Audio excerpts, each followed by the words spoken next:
Today on What the Hack? The hardware store bandit. And not just any old big box hardware store, your local mom and pop hardware store. You know, the good guys. What's wrong with a big box hardware store? Huh? Everything. I mean... Yeah. Welcome to What the Hack, a show about hackers, scammers, and the people they go after. I'm Adam Levin.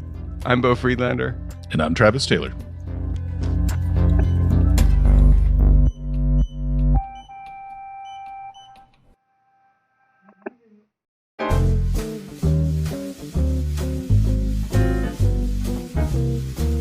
Ray, welcome to the show.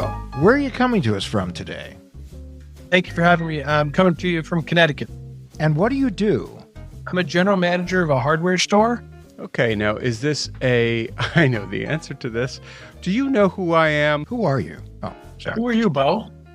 Me. Oh, you said my name. You must know who I am. So how would you describe me to one of your more Connecticut-like patrons at your store? Beau showed up during COVID. New homeowner. A knowledgeable homeowner at that. He came in and introduced himself like we knew each other for our whole lives and said, "This is what I want to do at my house. What do I need to do it?" And from there, we've built a great customer business relationship. And did he have the man bun during this time? It was starting to grow. Okay. All right, and now when you say you work at a hardware store, I think people might be thinking Home Depot. What is your opinion of Home Depot and Lowe's and those kind of stores? So the hardware store that I manage is a family-owned business, well insulated from the competition that you mentioned, the big box stores. We've been in business for 50 plus years. What you don't know is that when I was a kid, we had, what do you call it, Ray, when you can just go in there and take stuff and not pay for it right away? Theft? A charge account? We went to your store. It's the kind of store where you can have a charge account and they bill you at the end of the month. They know who you are. You can get points. Sometimes you use them. Most of the time you leave them at home and they don't give them to you. But it's a great place. And they know where you live and they can show up at your door. Yeah, well. So very much of a small town vibe, in other words. So, Ray, what are some of the differences between your store and big box stores?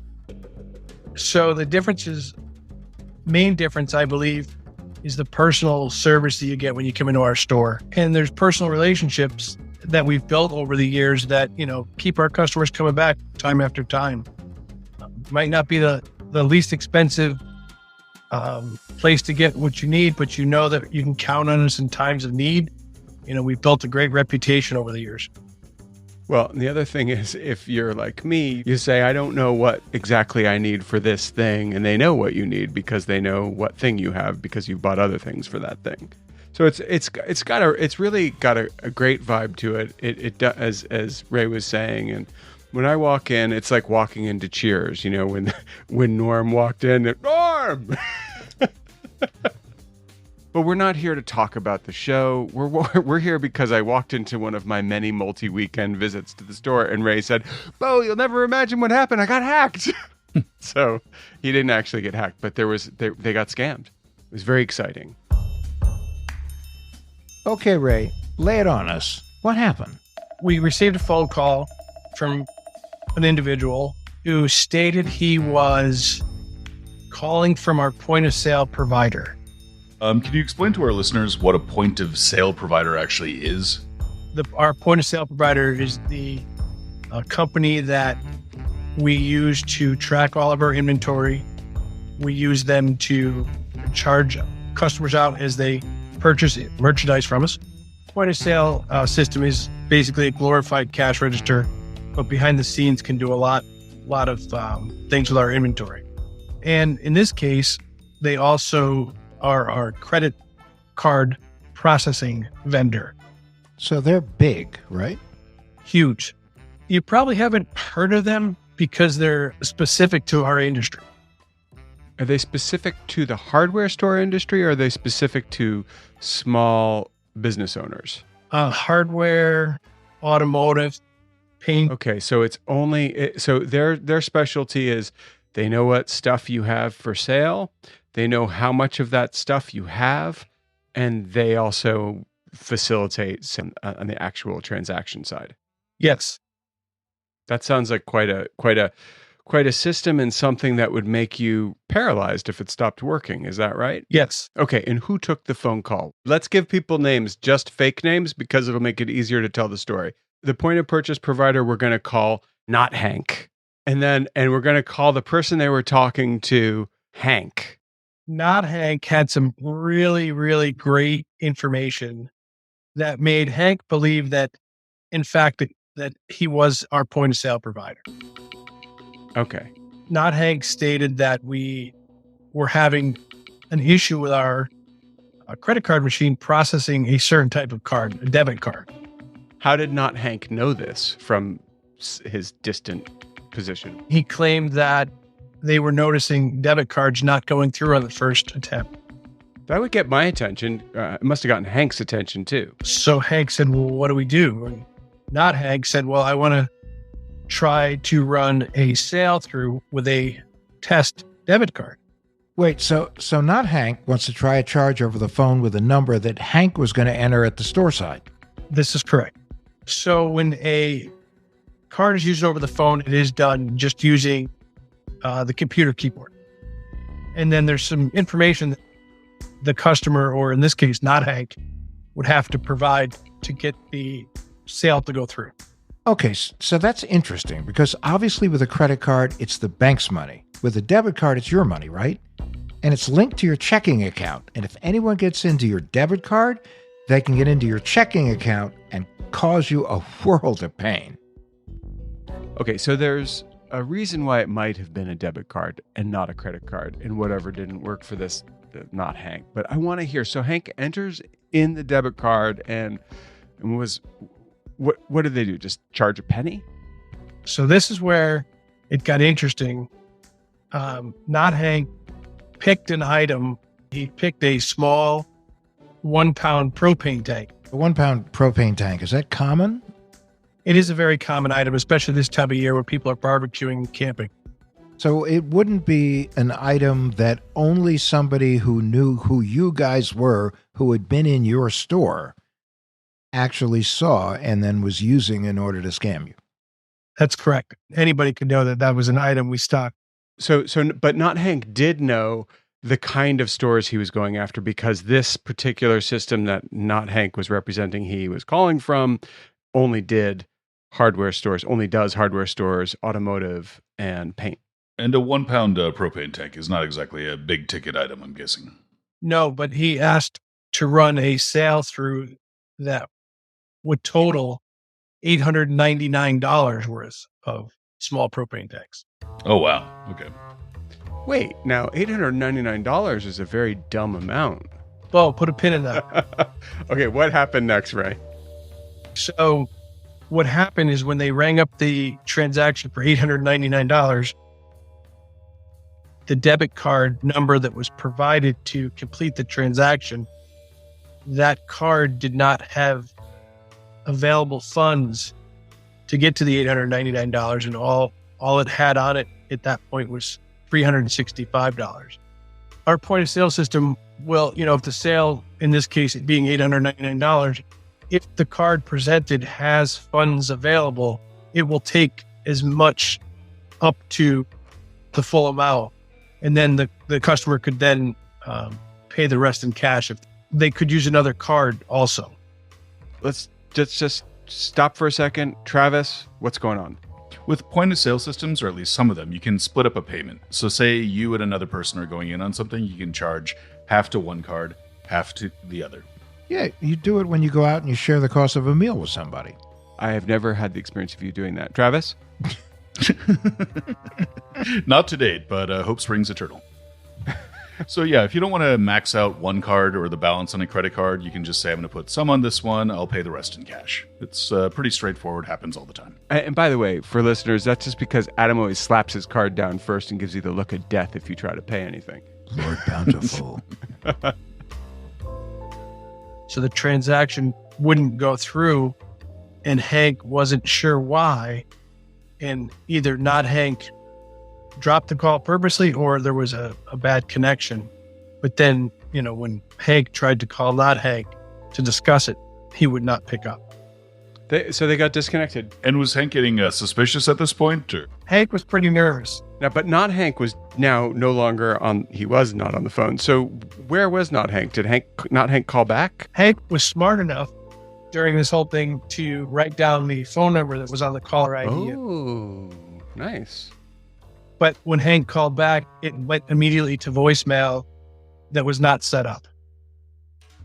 So Hank just kind of put it to bed and somehow voided the transaction out of our register. Well done, Hank. Well, hold on. We actually still have the $365 at that point. Now, hold on. Now, does that mean that you have effectively scammed not Hank? Not Hank has been scammed by us.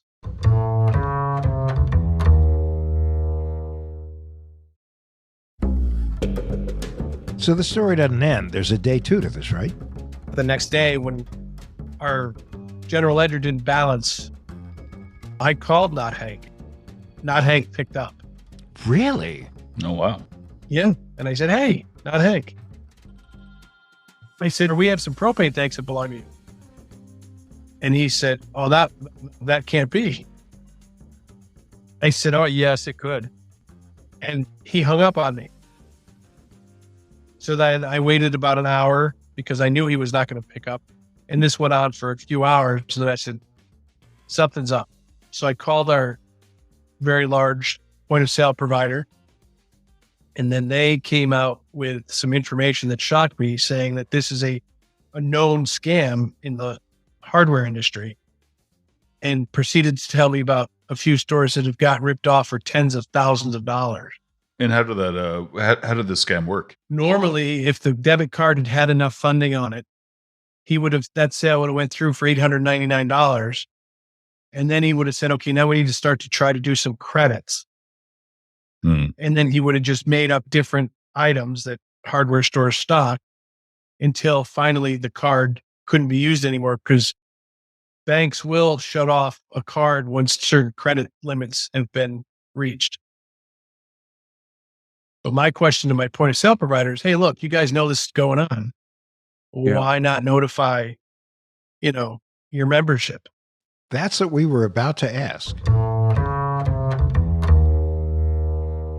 Okay, this reminds me of our episode with Mark from Uber Eats, because the same question came up. Do you remember that scam, Adam? The criminal in that case had granular knowledge of how Uber pays its drivers and timed the attack to coincide with the moment payment would be made. Uber had to know. Yeah, I think so too. I mean, they had to know, yet they didn't let people know. I don't get it. But you do. Yes, but I don't. The Zen of Uber. Well, Uber is somewhat famous in the past few years for knowing and trying not to tell people. People have been scammed out of, it sounds like, a lot of money with this scam. And the basic mechanism of it, if I'm not mistaken, is an overcharge and then credits issued to the same debit card that was used for the overcharge. That's correct. But the credits will then obviously be greater than the charge that was originally done. Yeah. And so the reason that there was not enough money on this one card is he didn't understand which card he was using. It sounds like not Hank screwed up. But if the scam had worked well, what would that have looked like? How would he have turned that $899 into a plus on his side? Can you walk us through He that? would have continued to issue credits until the card didn't work. Usually, first for the $899 and then let's try again. Let's do another one for $899, all under $1,000, because that's usually when the red flag goes off.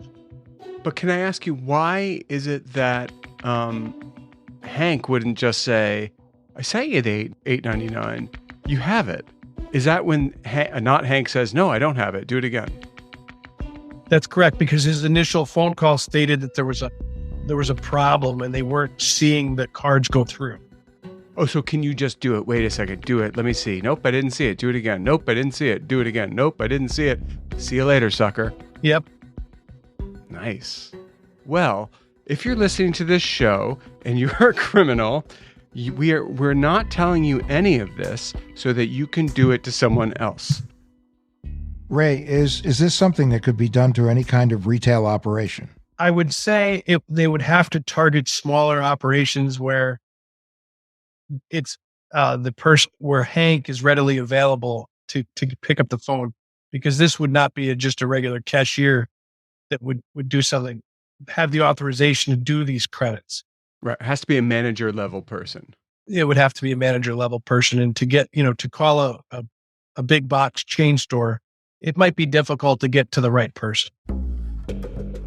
Right. And so your understanding is this particular scam is targeting small, middle-sized businesses that are utilizing this point of sale and inventory software. Correct. Which does beg a question about Not Hank the Scammer. Was he a former employee of the point of sale company? Yeah, it occurred to me that he might be. Okay, strike. Speculation. Any thoughts? One thing I'm wondering here is whether or not there was any personal information attached to the debit card that was provided by the Not Hank. No, there was none given to us. So when this came to my attention the day after this all happened, I did call, I mentioned I called the point of sale provider, and that's when they, said, hey, this is a known scam that, many hardware stores have experienced. That's when I asked about, hey, why not give everybody that belongs to your, buys software from your company, why don't you give them the heads up? We have a means to do that. And, oh, that's a good idea, is the answer I got. We still haven't seen that memo go out. But what I did is I had their fraud people dial into our system so that we could see the keystrokes. And if, in fact, there was any type of fraudulent software like put into our system, but this person never actually dialed into our system, Not Hank was never able to get into our system because of the phone disconnect. Not sure what he would have had tried to do next, but we know we were not compromised as far as our data. Well, hear me out, Ray. What my suggestion here is that Not Hank didn't need access to any personal information and never was going to have access to the system you were using, because Not Hank had nothing to do with that system. Not Hank just had a little shell game using debit cards to get money out of stores. Am I reading that right? Or do you think that there was actually a hacker on the phone, Travis? What I'm assuming is that it was part of a larger syndicate that had access to compromised debit cards. I think they bought compromised debit cards, but they didn't have access to the system. Right. If they did have access, then they wouldn't have needed to have called Hank in the first place. Yeah. It was a real con. It was a plain garden variety phone-based con using debit cards. And let me ask you this, Ray. Has Not Hank or anyone from Not Hank's boiler room called you since then and tried this again? Nobody, Not Hank or his buddies, have not called us again. Okay, and has Not Hank called any other? I imagine that you have some communication with other stores like you, and while your store is unique and quite special, and Mayberry Lane should be jealous, there are other stores like your store within a 10-minute drive. Did you find out if any of those stores had a similar experience? The hardware business, we all might think we're competitors, but we all actually do help one another.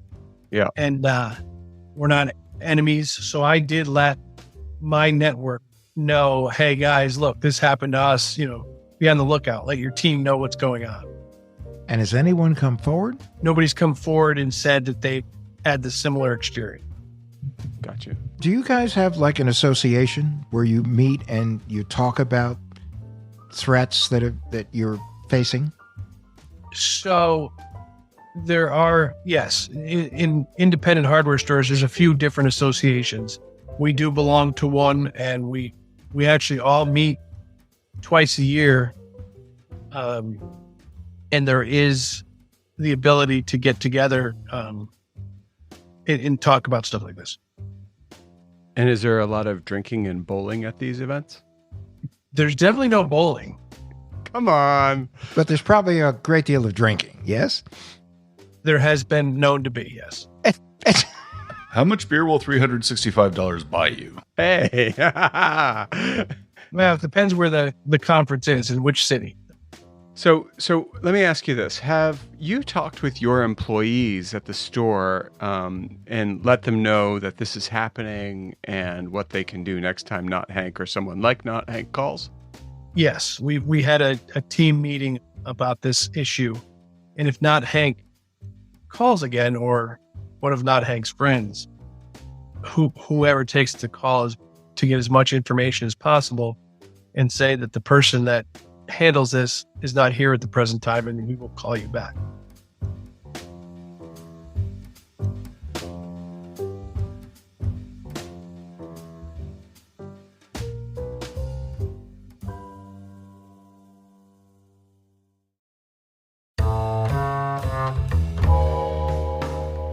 When it comes to, you guys know that I do a lot of work around the house, or at least I pretend to.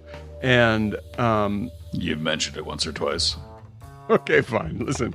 Well, here's the thing is if you go to Home Depot, and Ray pointed this out to me early on, I was like, Ray, this thing costs like quite a bit less at Home Depot. And he said, I asked if they were going to show you how to use it. yeah, that's right. Yeah. And it's true. I can just sit down and be like, how do I, like you can go and pretty much do any project just by tapping the talent that is at the store, because Ray also makes a habit of hiring people who have been around for a while and really know their stuff. So, Ray, you're responsible for Bo? We are responsible for both. So far his house is still standing. Well, it's very generous of you to make him feel like he knows what he's doing. So, Well, also, you've never been here, Ray. You don't know if it's still standing. My feeling is like, it makes perfect sense that a store like Ray's would get targeted, and it makes perfect sense that a store like Ray's would not be successfully targeted. And here's why: because people excuse me, They talk to each other. excuse me, I ate right before that. That was my dinner. Saying hello. So What did you have for dinner, Bo? I had chicken thighs. I made a really nice chicken thighs with Adam. You'll like to know this, with the sage, rosemary, thyme that I took from my garden, which my beautiful girlfriend grew herself, and I put it in. Travis will probably appreciate this more. And I made some beautiful chicken thighs at 425 degrees for 40 minutes. That came out perfectly. Are you using your homegrown tomatoes yet? I did eat my homegrown tomatoes, and Ray had nothing to do. Actually, Ray, you did have something to do with them. I bought the seeds from Ray. So at any rate, I think the reason why you didn't get scammed has something to do with the fact that it is a small store and people communicate and you are on top of things, and it's a closed system, at least enough so that you're able to see when something isn't right pretty much right away. And I still have the $365. Yeah. A bonus. well, it's something too that with scams a lot of the time. I mean, we talk about how scammers try to create a sense of panic in you, and one of the best ways to create a sense of panic is to pretend that you're coming to someone from a position of authority, I'm with the IRS or I'm with immigration or something like that. When it comes down to IT stuff, most people kind of feel like they're in the dark when it comes to exactly how their point of sale services work. And so it sounds like that was a unsuccessful attempt in this guy's non-Hank's behalf, where he was trying to say like, hey, I know something. I'm the IT guy. And by the way, let's do this.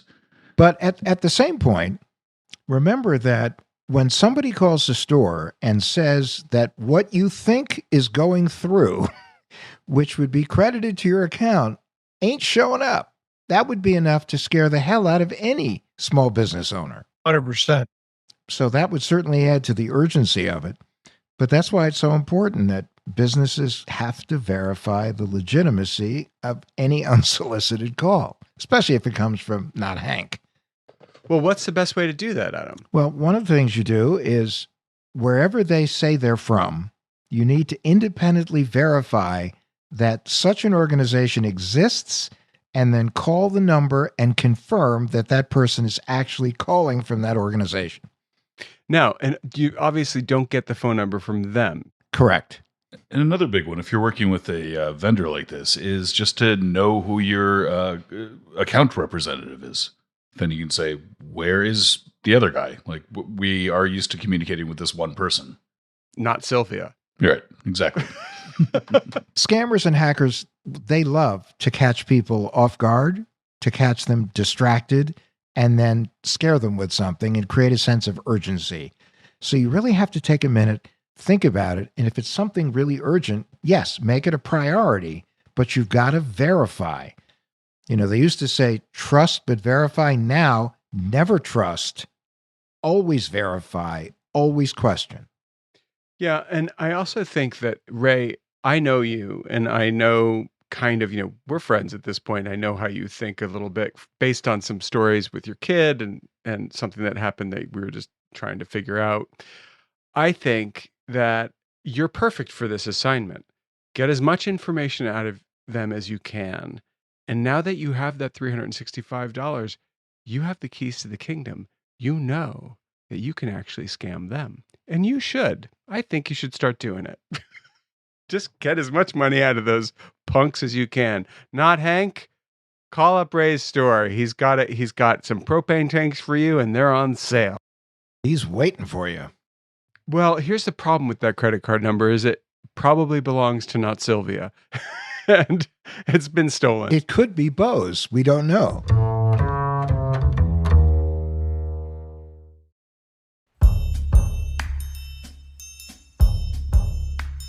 Based on what you've gone through, do you have advice for other businesses that face this kind of a scam? I do. You touched on it a little bit, is to verify who you're speaking with before providing them with any information or taking any instruction from them on, letting them tell you what to do that could potentially cost you thousands of dollars. Good. I think one of the main things here that we've heard consistently that's lacking across other organizations is training people to be cyber aware. Well, I think there's we call it the big five. The first is you got to educate your staff, and it's got to be an ongoing conversation. You have to have protocols where they verify anybody that's contacting them. You got to make them sort of healthy skeptics to make sure that somebody doesn't sound really nice, but it turns out they're not really nice. You should keep documentation, which is anytime that anybody in the store receives a suspicious call, they should document it so that if something happens again that sounds similar to it, bells and whistles go off, and also have official contact information. Who is your representative at that organization? So if you get a call from someone who isn't, you can then hang up and call the person who is.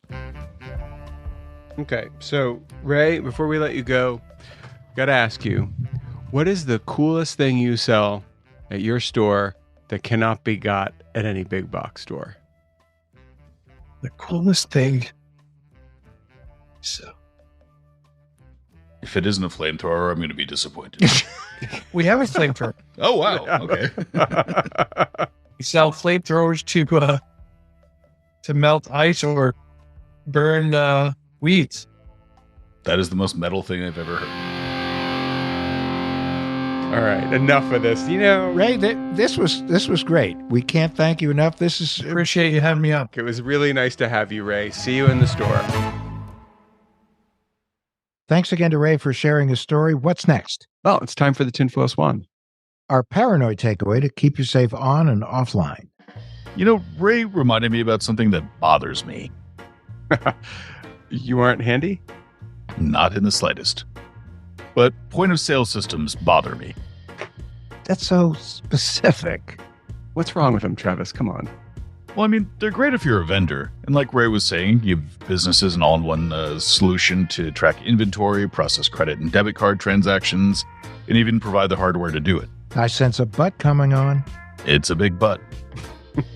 They can be a privacy and security nightmare. There it is. There's the but. Yep.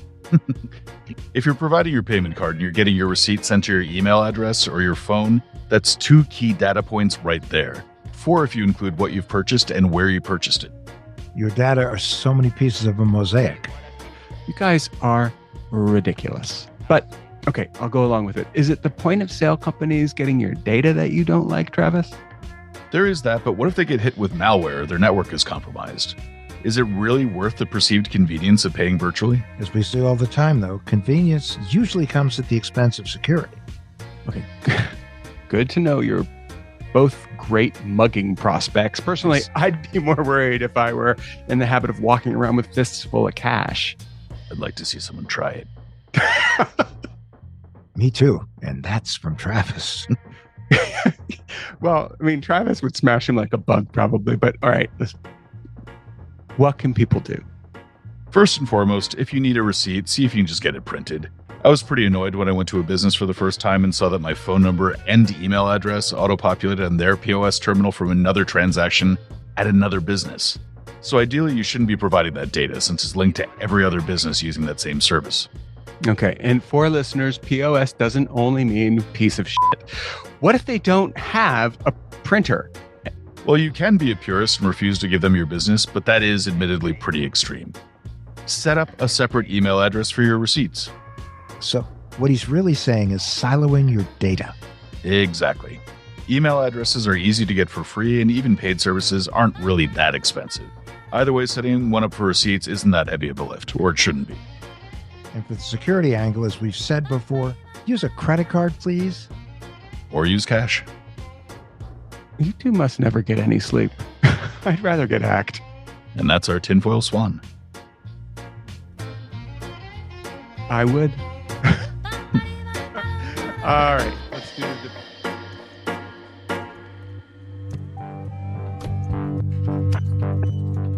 What the Hack with Adam Levin is a production of Loud Tree Media. You can find us online at adamlevin.com and on Instagram, Twitter, and Facebook at Adam K. Levin.